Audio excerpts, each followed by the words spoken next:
ইএসকেলে 3-4 বার গেছি, ওনারা ক্যান্সেল করে বলতেছে ই পাসপোর্টের সমস্যা, এরপরে বলতেছে এমআরপি পাসপোর্ট বানাইতে হবে, এরপরে ওনারা ক্যান্সেল করে ওনারা আবার এমআরপি পাসপোর্টে আমাকে করছে, এটা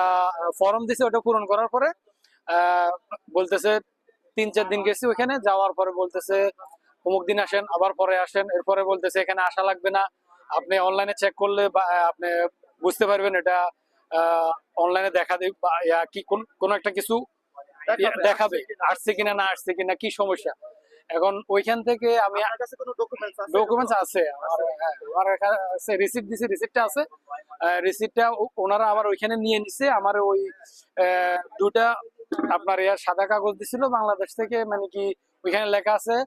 ই পাসপোর্ট ক্যান্সেলের আবেদন। তো ই পাসপোর্ট ক্যান্সেলের আবেদন ফর্মটা পূরণ করে এরা ক্যান্সেল করছে, ক্যান্সেল করার পর আবার কিছুদিন পরে আমারে বলছে অনলাইনে চেক দেওয়ার জন্য। আমি অনলাইনে চেক দিছি।